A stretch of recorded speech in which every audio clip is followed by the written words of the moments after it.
So, what was everybody's favorite part of 2025? Mine was when it was over. Hi, I'm Perry Dolia, movie watcher, opinion haver, person who's always right. And 2025 was pretty bad, but as is so often the case, it was a pretty good year for cinema. So, here are some movies that I watched in 2025, that came out in 2025, and my thoughts on them. Starting off strong, I want to talk about the Minecraft movie. Can I talk to you about the Minecraft movie? A Minecraft movie. I made my mother take me to see this in the theater. I don't give a shit. I loved that movie. I loved a Minecraft movie. Every frame, a painting. I thought it was wonderful. When I returned from the theater, people asked me, is this movie good? And I said, that's the wrong question to ask. You know, you've got to meet it where it's at. Jack Black, Jason Momoa et al. Have proven that not only can straight people do camp, they can excel at it. Jennifer Coolidge is a revelation. Falling in love with a literal Minecraft villager and having just this romantic I wish that was more of the film. That if I could criticize it on anything, I would have liked to see more of Jennifer Coolidge in general, but particularly Jennifer Coolidge falling in love with this Minecraft villager.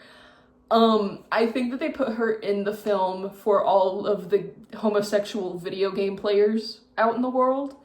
Everybody usually wants to sue me when I run them over in my Jeep Grand Cherokee. I'm probably the only drag entertainer who's ever not been able to do a Jennifer Coolidge impression. I loved a Minecraft movie, and I don't care what anybody has to say. The Naked Gun, I saw in the theater with my parents and my little brother.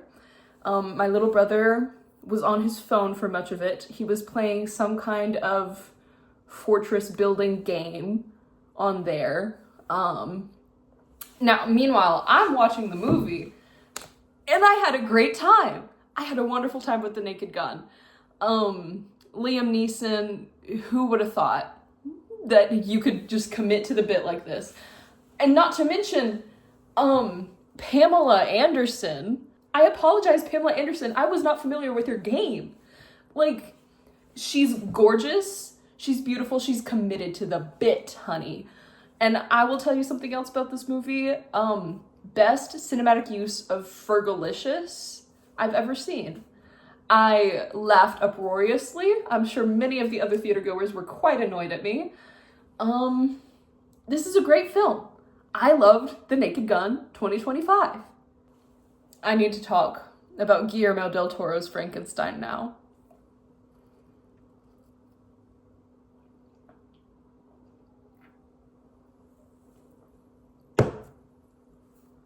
Let me move my bang. This movie, Frankenstein 2025, is fucking incredible. I loved everything about this film. It reminded me why I love movies. Because, I mean, this is what happens when every production department is firing on all cylinders. I'm talking the set design. I'm talking about the writing. I'm talking about the direction. I'm talking about the costumes. I'm talking about the special effects. I'm talking about hair and makeup. Everybody was there to work. I've always loved the story of Frankenstein. Every version of it, every adaptation. I love the book. Choice. Peak. Love it. And of course, being a Guillermo del Toro film, this is full of symbolism and rich meaning and like things that you have to think about. But I tell you what, it's almost hard to like pay attention to that stuff and to think about it because of how incredibly sexy and beautiful Oscar Isaac is in this film as Victor Frankenstein. Oh my god, I had to like get up and move around for a second because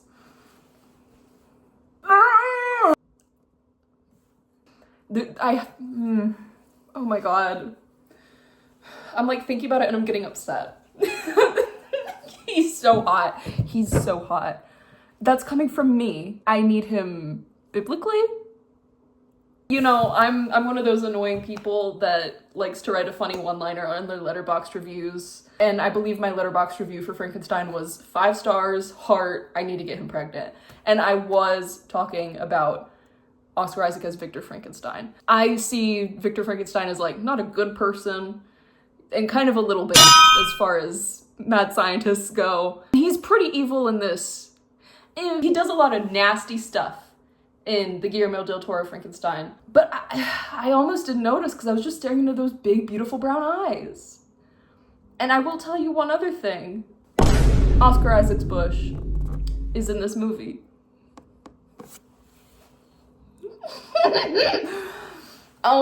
Absolute banger, 10 out of 10, peak cinema. I love everything about this movie. Go open up Netflix and go watch Guillermo del Toro's Frankenstein right now. Why are you still here? Sinners. I watched this on HBO. And my parents during the first act were very interested in it because they happened to just wander in while I was watching it. And they thought that it was just a movie about bluegrass. And my parents do love bluegrass. But then it turned out to be vampires. And my dad, I think, had left to go play chess on the internet at some point during this. But my mom was quite annoyed when it turned out to be vampires because that is, I believe, her least favorite Halloween monster. I, on the other hand, had a great time. Loved Sinners. Really good film, I think. Loved their version of vampires. It was just fun, and the music was really good. I don't know what to tell you. And it was funny. I like funny. And it was also, like, bloody and devastating and gross and gory. Weapons. I also really enjoyed. I had a great time with Weapons. I went like this. It's an excellent horror film. It hits a lot of good horror beats for me.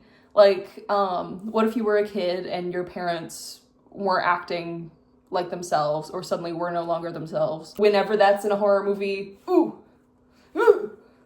freaks me out. I liked that this is a film that was not afraid of putting very young characters into truly bad and dangerous situations. I like a horror movie that is willing to cross that line. It takes balls. There's no nice way to put it. It takes a lot of balls, weapons, and I came out of it feeling completely empty as well, which I believe is also that's an indicator of a really strong film, especially in horror. I love horror.